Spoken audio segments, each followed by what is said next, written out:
Hello, beautiful people. I have a wonderful selection of Aesop's fables for you today.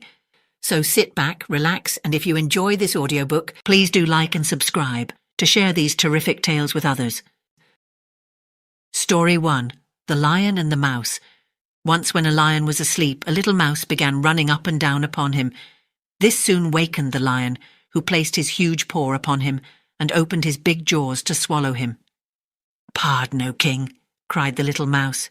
"Forgive me this time. I shall never forget it. Who knows but I may be able to do you a turn some of these days." The lion was so tickled at the idea of the mouse being able to help him that he lifted up his paw and let him go.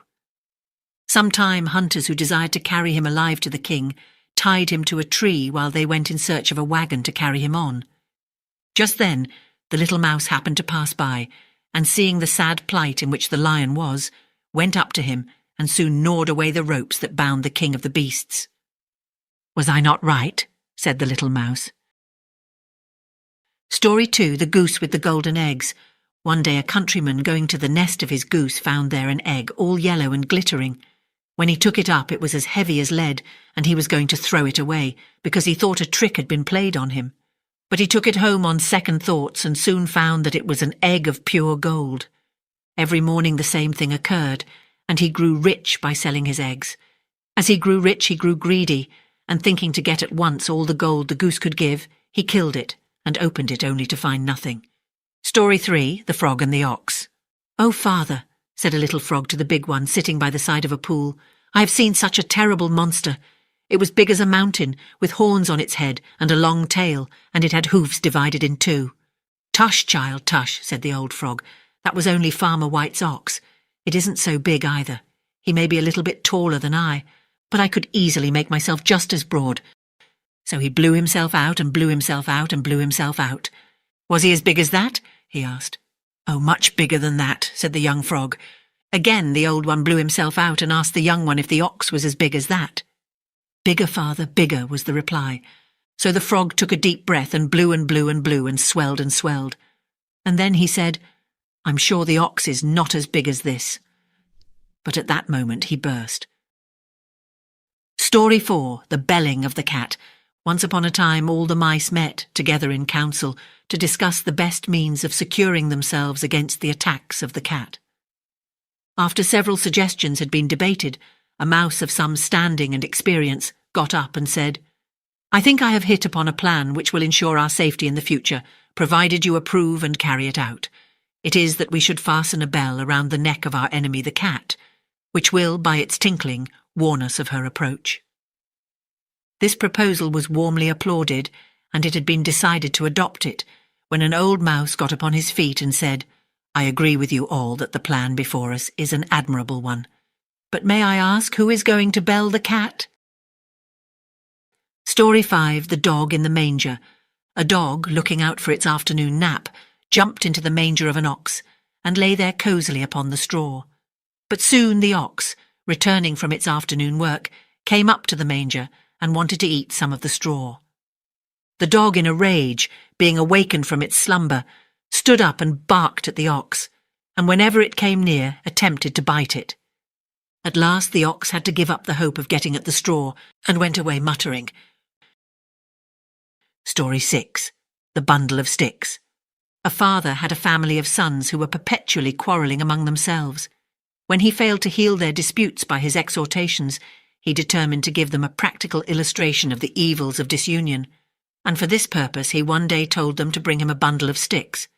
When they had done so, he placed the bundle into the hands of each of them in succession, and ordered them to break it in pieces. They tried with all their strength, and were not able to do it. He next opened the bundle, took the sticks separately one by one, and again put them into his sons' hands, upon which they broke them easily. He then addressed them in these words, "My sons, if you are of one mind, and unite to assist each other, you will be as this bundle, uninjured by all the attempts of your enemies. But if you are divided among yourselves, you will be broken as easily as these sticks." Story 7. The Wolf in Sheep's Clothing. A wolf found great difficulty in getting at the sheep, owing to the vigilance of the shepherd and his dogs. But one day it found the skin of a sheep that had been flayed and thrown aside, so it put in on over its own pelt and strolled down among the sheep. The lamb that belonged to the sheep, whose skin the wolf was wearing, began to follow the wolf in the sheep's clothing.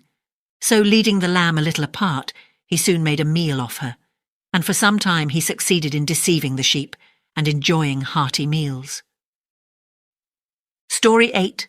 The Miser and His Gold.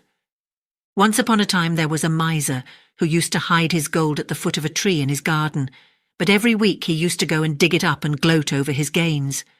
A robber who had noticed this went and dug up the gold and decamped with it. When the miser next came to gloat over his treasures, he found nothing but the empty hole. He tore his hair and raised such an outcry that all the neighbours came around him, and he told them how he used to come and visit his gold. "Did you ever take any of it out?" asked one of them. "Nay," said he, "I only came to look at it." "Then come again and look at the hole," said a neighbour. "It will do you just as much good." Story 9. The Wind and the Sun. The wind and the sun were disputing which was the stronger. Suddenly they saw a traveller coming down the road, and the sun said, "I see a way to decide our dispute. Whichever of us can cause that traveller to take off his cloak shall be regarded as the stronger. You begin." So the sun retired behind a cloud, and the wind began to blow as hard as it could upon the traveller. But the harder he blew, the more closely did the traveller wrap his cloak round him, till at last the wind had to give in despair. Then the sun came out and shone in all his glory upon the traveller, who soon found it too hot to walk with his cloak on. Story 10. The Fox and the Grapes. One afternoon a fox was walking through the forest and spotted a bunch of grapes hanging from over a lofty branch. "Just the thing to quench my thirst," quoth he. Taking a few steps back, the fox jumped and just missed the hanging grapes. Again the fox took a few paces back and tried to reach them, but still failed. Finally giving up, the fox turned up his nose and said, "They're probably sour anyway," and proceeded to walk away. Thank you for listening. I hope you enjoyed the story, and if you did, please like, subscribe or comment to share this video with others. If you need a little more help getting to sleep, check out my other stories or my relaxing insomnia relief sleep videos.